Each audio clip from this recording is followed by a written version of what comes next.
Don Mario fue genio y figura hasta su último aliento, pero su huella será imborrable. Desde una casa verde seguiremos viendo los perros que vagan por la ciudad. Desde la catedral seguiremos conversando con la tía Julia sobre las travesuras de la niña mala y sobre lo que ocurrió en la fiesta del chivo. Seguiremos pues, don Mario, en estos tiempos recios, librando la guerra del fin del mundo. A usted no le puedo decir adiós, sino hasta luego. En su caso no es un cliché, pues siempre le encontraré en la próxima lectura. Descanse en paz. Mira, antes de pasar con Aníbal, bueno, tú ibas a agregar algo. Aníbal. No, le iba a decir que también, y Ernesto también lo comentaba con eso, resaltando el rol político que jugó Vargas Llosa, también desde la escritura hizo grandes aportes sociológicos contemporáneos, como la sociedad del espectáculo. Sí. Que retrata, él abondó en esa tesis que retrata parte de la sociedad contemporánea, él toma la tesis de la banalidad, de Debord, y la un amplía. gran conocedor de la literatura francesa. Así es. Él toma esa visión francesa. Siempre dijo que quería ser un escritor del francés. espectáculo, claro, y vivió en París. Y bueno, inclusive una de las obras que voy a recomendar las escribió en París. Pero quiero primero escuchar a mis compañeros. Bueno, la verdad es que para mí Mario Vargas Llosa es un personaje muy controversial, un gran escritor sin lugar a dudas, con mucho talento, pero también sujeto a las bajas pasiones humanas. Claro, Yo recuerdo mucho esa lucha por envidia con Gabriel García Márquez. Por una mujer. Por una mujer, pero también por la envidia, porque como Márquez había ganado premio Nobel en el 82, él estaba celoso de Gabriel García Márquez. Su vida estuvo llena de controversias, no solo en el plano literario, sino también en el plano personal. Sí. La tía Julia y el escribidor es, como ustedes saben, y quizá los de las nuevas generaciones que no lo conozcan, ahí en esa obra él plasma su relación con una tía suya, ¿no? Algo que es ignominioso. El primer amor de su vida. El primer amor de su vida, pero que te muestra también... Estuvieron casados incluso. Para más decir, ¿verdad? Y retratar de cuerpo entero lo que muchas veces reposa en el alma del ser humano. Fue humano hasta la muerte, pero son de las cosas que tú a la hora de valorar un escritor, además de distinguir sus talentos que los tenía, también tú debes establecer qué ejemplos o qué patrones no se deben seguir. Hay una discusión interesante en el plano moral en torno a los artistas. A veces pareciera que los seres humanos le damos una licencia, más allá de la licencia literaria, y ellos le damos una licencia de vida, que ellos la toman con fruición, y sin mirar atrás.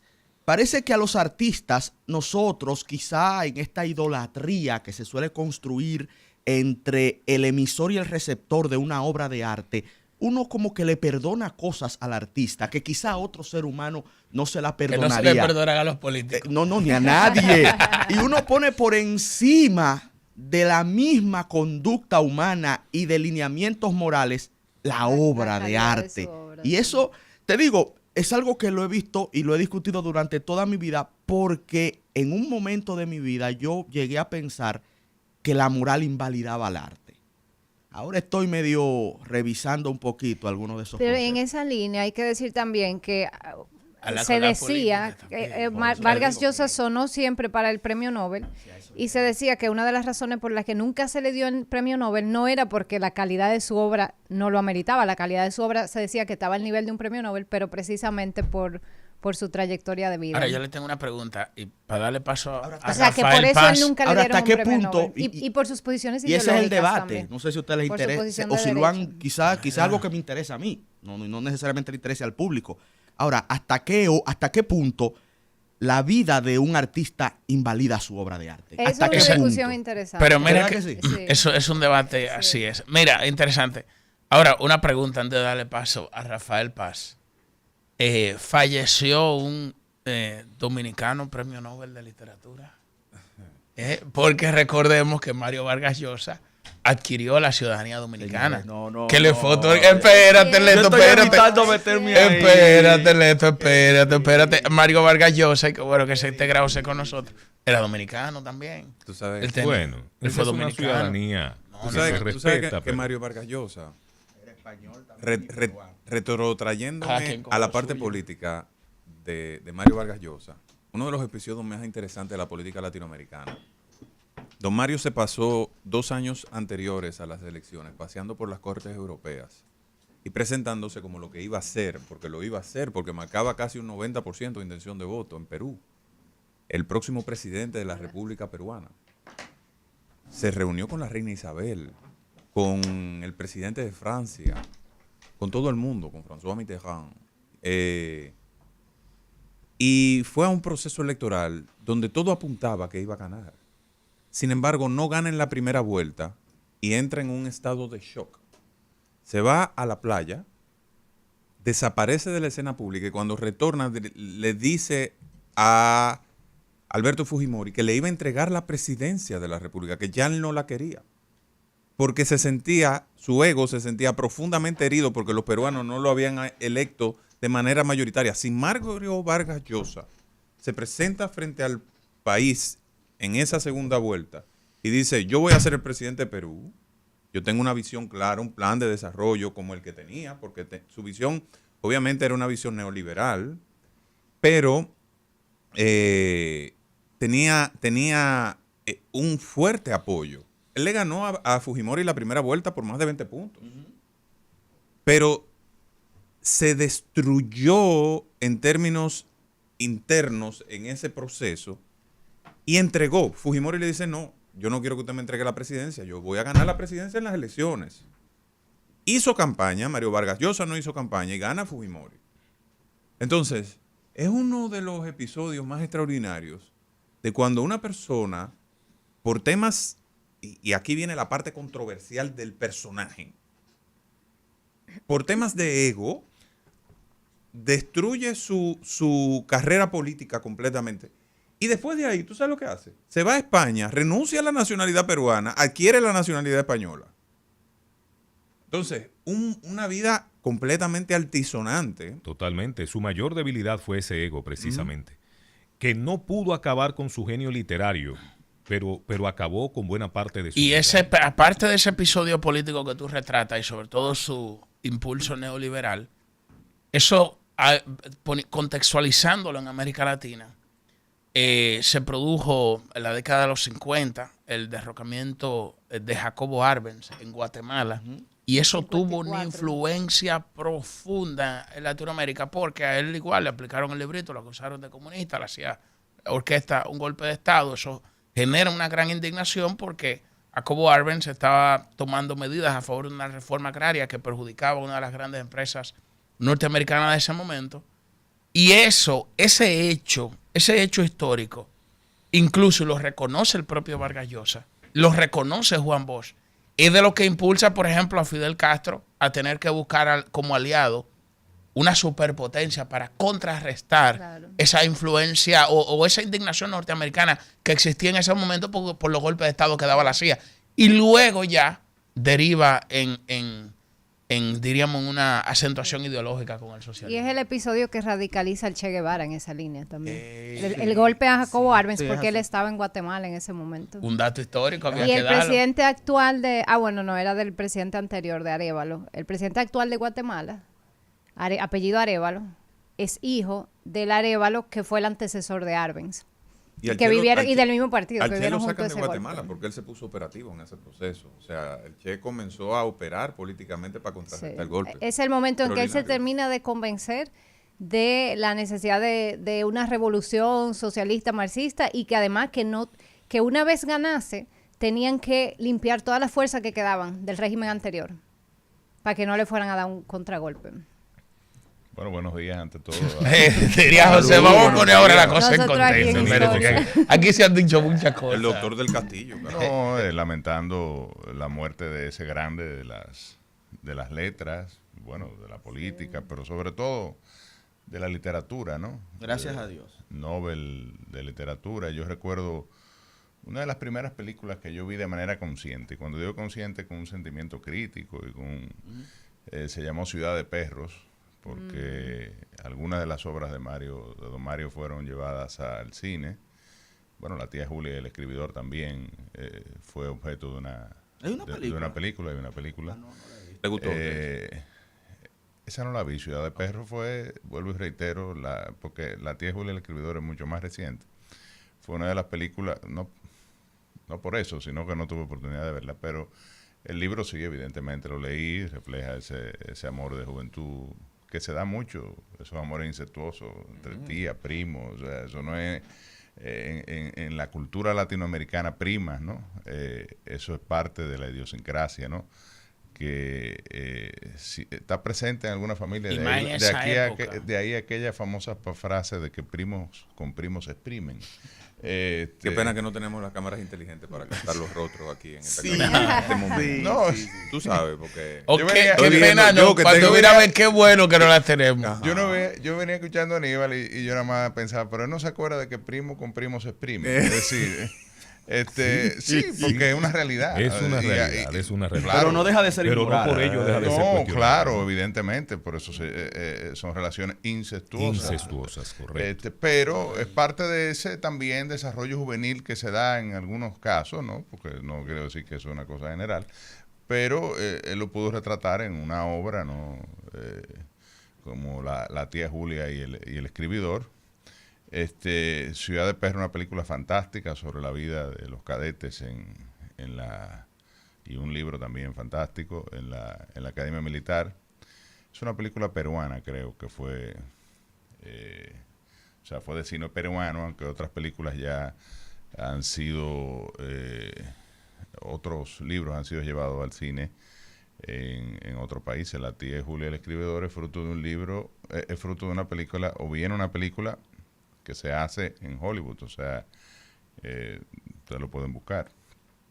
Y realmente es una pérdida sensible, pero natural, es decir, un individuo ya con 89 años, sí, claro, muy controversial, como ustedes han señalado aquí. Yo creo que nunca quiso, o sea, esa renuncia que tú señalas digamos, a dar el golpe final y lograr la presidencia del Perú, me parece que parte de esa personalidad en conflicto, ¿no?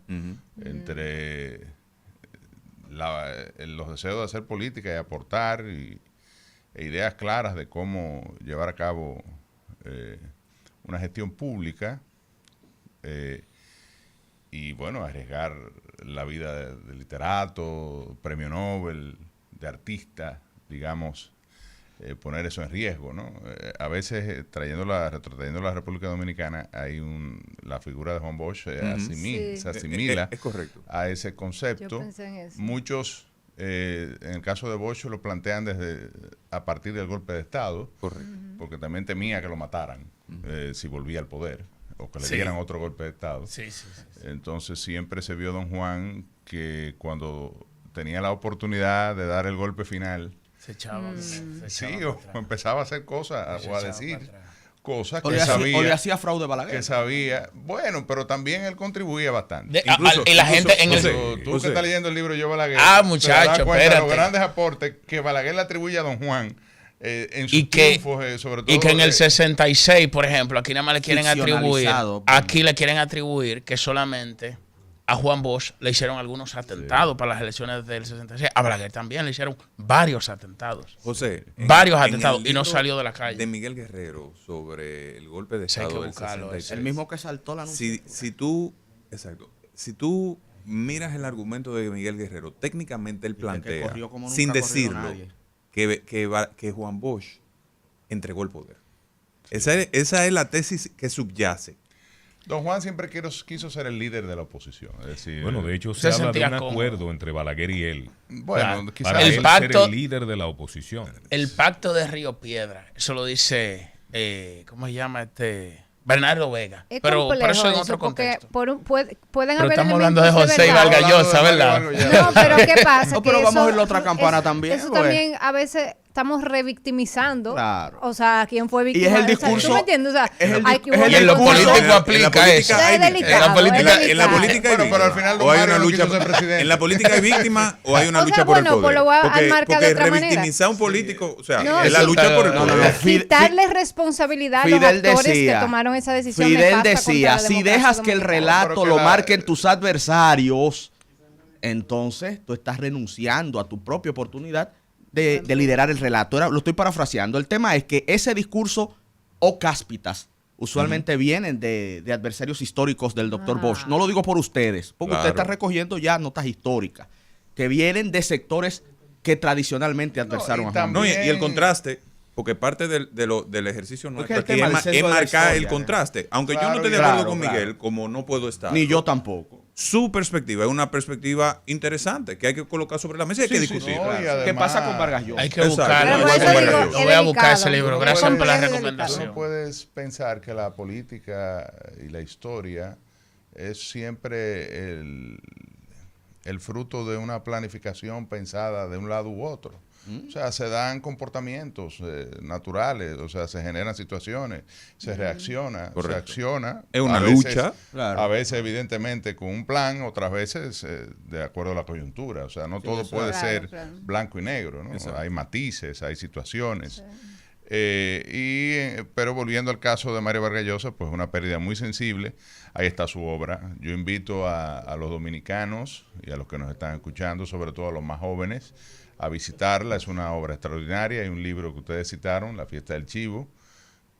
Ya, bueno, se inscribe dentro de ese grupo de autores latinoamericanos que escribieron sobre dictadura, pero ya en otra época. O sea, la novela de Don Mario es del 2000 algo, 2006 me parece. Y hubo un movimiento que inició con Tirano Banderas.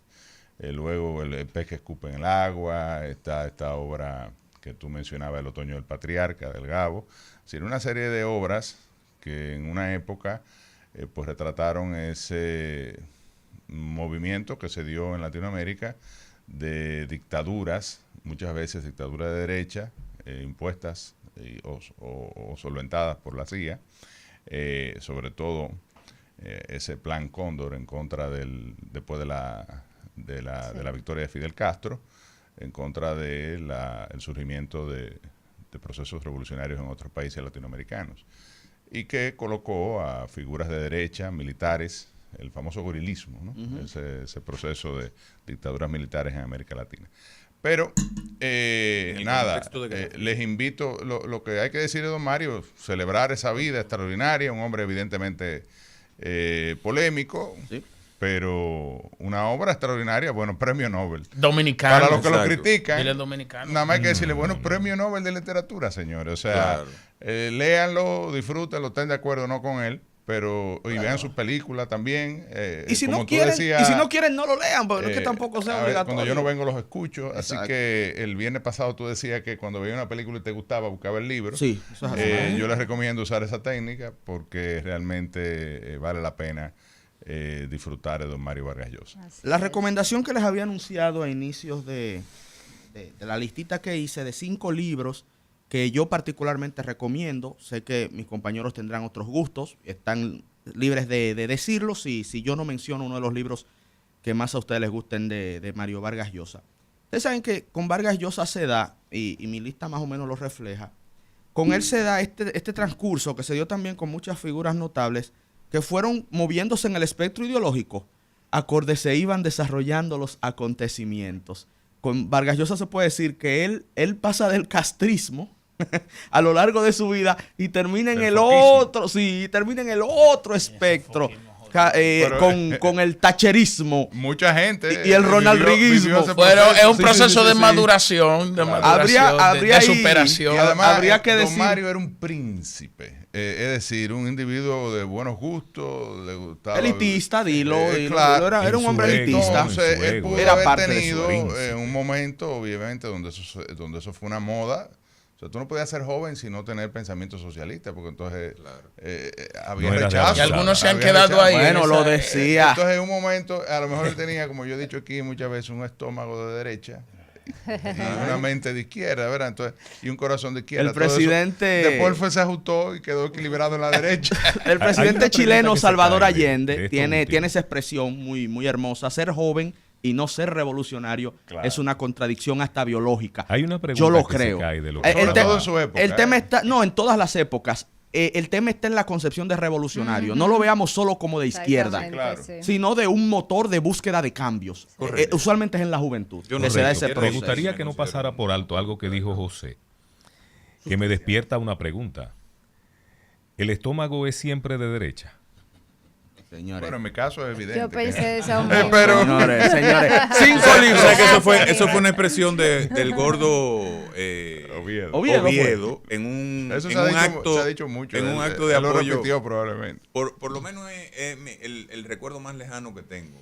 En un acto político, él dijo que él tenía el corazón a la izquierda. Claro. Recomendación de, Claro. de 5 libros de Mario Vargas Llosa. Al joven dominicano que me esté escuchando, no es el autor que yo recomiendo para introducirse a la lectura. Esta es una recomendación para ya jóvenes que empezaron su camino hacia este mundo maravilloso de las letras escritas.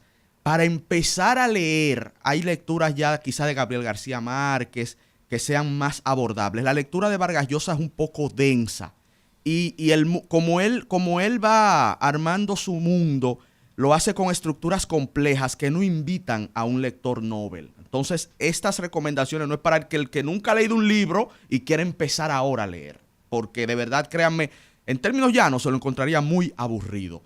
Pero mi primera recomendación, que creo que es de los libros más abordables de Vargas Llosa, al menos de los que conozco yo, es La tía Julia y el escribidor, que ya la hemos mencionado varias veces acá. Sí, temas complejos a nivel moral, pero en este libro él se despoja un poquito de esta manera, yo digo que hasta complicado a propósito, de elaborar su estructura narrativa. El segundo libro que yo recomiendo es La Casa Verde. Les había comentado que lo escribió en París, por ahí por los 60. Que fue la primera obra. Que es de sus primeras obras, pero es de las que lo empieza a internacionalizar, junto a mi tercera recomendación, que es La Ciudad y los Perros. Mi cuarta La Ciudad y los Perros, para mí, quien quiera conocer la literatura de Vargas Llosa, es una lectura obligada. Es de sus primeras novelas también. Es densa también. Cuando yo digo denso, quiero decir aburrido. Bueno, para el que no es un lector habitual. Podrían ver las películas primero. O pueden luego empezar, buscar los exacto, libros. pueden empezar por la película. Mi cuarta recomendación, Conversación en la Catedral. Fascinante. Estamos hablando de principios de los 70, radiografía de la América Latina de aquel momento, que repito, nueva vez, insisto con esto porque después no quiero que me culpen. Es una lectura para el que ya está acostumbrado a leer, cuando que ya lo va incorporando a su modo de vivir. Y mi quinta recomendación, sé que a Aníbal no le va a gustar, no pensaba hacerla, pero para nosotros como dominicanos es el libro de Vargas Llosa que más interés genera y es La Fiesta del Chivo. Y hay que Pero lo entender. genera por la controversia y por Pero el rechazo. la incluye Pero hay que ahora. entender La que es incluye una ahora. novela. Es así, Es Joel. decir, Porque No la hay que iba a decirlo recomendar, también. pero me pareció prudente hacerlo Pero es porque una novela somos histórica. dominicanos. Claro, y pero es una uno de Está los novela inspirada en un momento histórico y Uno de los retrata problemas- parte sobre de el esa momento realidad. histórico del cual más se ha escrito en la República Uno de los Dominicana, que es la problemas que- dictadura de Trujillo. Uno de los problemas de la fiesta del chivo, ¿por qué genera una controversia? Es porque la gente no asume o no la analiza desde el punto de vista de una historia novelada. Es decir, Exacto, el una autor historia tiene novelada. la Muy licencia importante eso. de inventarse cosas, porque es una novela. Es decir, basada en hechos históricos, pero no necesariamente retratando.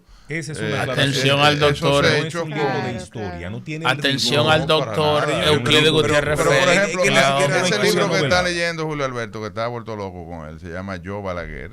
Pero ese tiene mucha... ten cuidado. No, es novela histórica. Es una pero en novela novela- histórica Ese es más hay una histórico Yo licencia. la llamaría historia Ahí hay más realidad que novelada. ficción. No, lo que Para sí, mí no es señores, lo sí. mismo. Ahí hay más realidad que Historia ficción. Pero novelada. también Cuidado. partamos de la escuela muchísima y del ficción. movimiento, Vamos a del seguir. movimiento en el que se inscribe la obra literaria. Por ejemplo, Realismo inicia con latinoamericano. esa obra inicia con un suceso que no sucedió. ¿Qué no sucedió? Aunque algunos lo atribuyen a algo parecido, pero que fue la violación de la hija del coronel Perdomo, que tampoco existió. Exacto. Que la llevaron al Marión. Bueno, pero el Marión sí existió. Y Correcto. existió la violación de decenas, De decenas de probablemente gente, pero cientos ese- de ese mujeres caso jóvenes en ese específico, momento por parte del Está dictador. bien. Esa pero ese caso es una específico discusión es parte cultural de la muy ficción. profunda sobre las tendencias de los dominicanos alrededor de las figuras de poder. Es muy, muy profunda esa discusión y no es lineal. No es lineal. Genera este nivel de discusión porque lacera sensibilidades cercanas a nosotros, porque somos dominicanos. Ahora, la Sí. novela histórica, que es mi género favorito. Y gracias a Dios. Es a lo que más tiempo dedico a leer, porque esa licencia literaria de inventarse cosas, pero salvaguardándose de un escenario histórico, eso es lo que la hace justamente tan atractiva. Correcto. Inclusive la posibilidad de ver a tus héroes tomando roles que no necesariamente lo tomaron, a mí particularmente me parece fascinante. Lo que uno nunca puede es pensar que en la novela histórica uno va a tener una fuente de verificación de lo sucedido en el periodo que estamos leyendo. Por eso la fiesta del chivo hay que tomarla como lo que es, ficción ambientada en un periodo histórico determinado. Ahí volvemos a caer. Y la caricaturización de muchos personajes. Y es su licencia literaria. En lo de novela histórica. Que también lo es. Más que historia novelada, novela histórica. Bueno, pero así señores, es que se le llama. Esa es precisamente la riqueza de la literatura. Que y también es novela histórica. Tú agarras como Joe Balaguer. Como una pizza, la masa. Por tanto, no se puede tomar. Extenderla. No, pero es una novela histórica, como dice Julio Alberto, basada, muy fiel a los hechos, en este caso, en el caso de Joe Balaguer. Porque parte de una técnica. O sea, me está cogiendo a mí para defenderla. Yo le di la oportunidad para que lo haga. No, yo lo respaldo la lo que tú dices. cuña. Pero me está. Porque ya yo estoy terminando el libro, tú lo estás empezando. Me está cogiendo de escudo a mí. Es una obra. Se está valiendo de Joe Balaguer para defender. No, la recomiendo. Búsquenla, Señores, formidable. Yo la tengo. Y además, claro que sí. La leeré más adelante todavía. Brillante, ojalá que lo podamos invitar aquí. Sí. A Borbón. Bueno, cuando ustedes quieran. Yo yo lo entrevisté en Paneo. Yo voy a cerrar. Es muy bueno. De mi parte. Y además, perdón, ya para terminar la parte de literatura.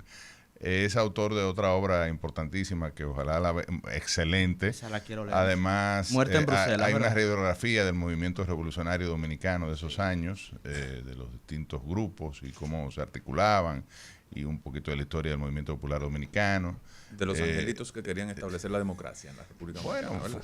Sí, pero no vamos a entrar en eso. Igual que los palmeros, que no, querían la venir a traer democracia, democracia la para acá. dictadura. Que lucharon contra de un izquierda. régimen dictatorial. Bueno, pero los palmeros eran un grupo de gente que vinieron aquí a establecer una dictadura de izquierda y a decabezar media sociedad dominicana y le hicieron un monumento de aquel lado. Pero, No lo hicieron y fueron asesinados, violando su derecho a la vida. Fueron el caídos caso en de los combate. palmeros, el asesinato, Caídos quizá en no, combate. Sí, no pero es vamos a asesinato. seguir con los Porque temas. ahí se ahí se mataron ahí a se tiros, tiró pues. mucho tiro. Ahí hubo un combate. Y se Ahí hubo un mataron 12 combate. policías. Hago una pregunta. ¿Cuántos palmeros No, pero eran? son muertos. Ahora, hay una parte Son de la, cuatro de, que se de la, de conmemoran. la política En la cueva, dominicana ¿verdad? que los policías Cuatro. no son seres humanos. ¿Y Pero contra déjame decir cómo se llama cuántos el libro. efectivos militares? Ay, que te Buena gusta, porque- pregunta. 4 hombres contra cuántos fue esa, Muerte esa en lucha. Bruselas, búsquenla también. Esa lucha, ¿cuánto fue? 4 hombres contra cuántos? Bueno, pueden ser, pero No, pero no, de verdad. cuatro, No, mataron dos era policías. una célula, No, señores, pero no me era acuerdo. una célula guerrillera, una Está célula bien, guerrillera pero de verdad. que tomó un territorio, No me una acuerdo. locación, Metieron que tanques se mortales. preparó. Claro, eso. 4 hombres, esos 4 hombres le metieron ¿Y tanques. ¿Y cuántas cuántos armas- fueron? ¿Cuántas armas Morteros, preparadas de todo. tenían? Pero no me han respondido. Pero ¿cuántas armas Cuando me tenían? responda te ¿Quién digo. había preparado la locación? Cuando me Pero responda eso te es ¿Quién digo. había preparado la locación? Pero espérate, ¿por qué no me responden? Además, Es sencillo, ¿cuál era- 4 hombres contra cuántos. ¿Cuántas conexiones habían? ¿Cuántas conexiones habían? Todo eso está bien, pero una pregunta respondida No, con pero otra que no es pregunta. lineal tampoco. Eso Muchísimo. me recuerda Está esa bien. en la Termópila con los 300. Exacto. Enfrentándose al ejército de ¿Cuántos Sí. espartanos hubo en Termópilas? 300 diques. ¿Contra pero cuidado, cuántos? No, más eran o menos. más, eran más. Pero No, eran no, más o menos, espartanos, Eran más. no, no. Lo que pasa es que si tú tienes la locación, si tú tienes el terreno, el dominio del terreno, tú tienes una ventaja. Y si además Ok. tú preparaste un conjunto de pertrechos, municiones y armas Bien. y agarraste por sorpresa a la fuerza del Ahí orden, hubo un combate. se supone Desigual. que tú ibas a tener una Exacto. ventaja. Era. Desigual. ¿Cuántos espartanos eran en Termópilas? Estamos hablando de la Segunda Guerra Médica. Pero lo que pasa es que Eran 300 espartanos. Habían otros también ciudadanos griegos Que yo creo que eran más. Como que eran dice, más en total. Rafael. Pero si me dejan, puedo dar el dato correcto. No, claro, escúchame. Eran más. es Eran una más, dictadura que hay en Gurulandia ahora. No, eran más helenos. Es que yo estoy dando el dato que ustedes están dando. Más griegos. Sí. Eran más helenos, eran Claro. más griegos. Sí, Todavía sí. en ese tiempo no se Es llamaban verdad, es griegos. Ahora, espartanos, por Oye, una acadios, fecha, habían acadios, habían de otras nacionalidades. Pero no es que Ahora, se fueron huyendo, espartanos, estrictamente espartanos, eran 300. Estrictamente espartanos, acompañados de otros miembros de otras Se ciudades-estado. conseguía el dato. Según Ernesto. Heródoto, y este dato evidentemente a nivel histórico no se sostiene, era supuestamente 1 millón de persas. Obviamente por la época, por la dinámica y la logística de la época, eran muchos menos. Pero como quieran, eran muchos más. Los héroes en esa lucha desigual son los espartanos. Claro. Porque hay un sentido de justicia que lleva a la humanidad siempre a tener y no porque simpatía triunfaron, con el más como pequeño. El caso de los palmeros, sino como resistieron. Exacto. Entonces, Lo en el único, caso de los palmeros, aunque estemos o no de acuerdo, ojo, con la ideología que les motivaba, perecieron en una lucha armada, correcto, no fueron ejecutados. Eso es correcto. Perecieron en una lucha armada extremadamente desigual. Sí, hubo, eran, es que esa bueno, misma eran lucha, cuatro. Tenían una convicción, claro, y tenían una convicción completamente fuera de contexto, porque entendían que por la vía armada era que iban a alcanzar el poder, y no era posible. En un contexto en que la vía electoral estaba bloqueada. Vamos a seguir con la noticia. Y en la guerra médica también pudiéramos hablar de los antecedentes. Pero aquí está tu respuesta, la pregunta que yo hice, que ha generado todo esto es: aquí. ¿cuántos palmeros eran? ¿Cuántos eran, Virginia? 4. ¿Cuántos Lo que efectivos estaban ahí. contra El ellos? gobierno de Joaquín Balaguer envió entre policías y militares más de 2.500 soldados. Eso mandaron Entonces, a hacerle Friusa. frente. 4 hombres Para la marcha contra de nosotros. ¿cuántos? 2.500. Dale, Isidro. No, pero es que eso mandaron a Friusa. Pero Camaño eran 4. Y que el gobierno no. Dale, Isidro. Era un poco más. Y era una. El rumbo de la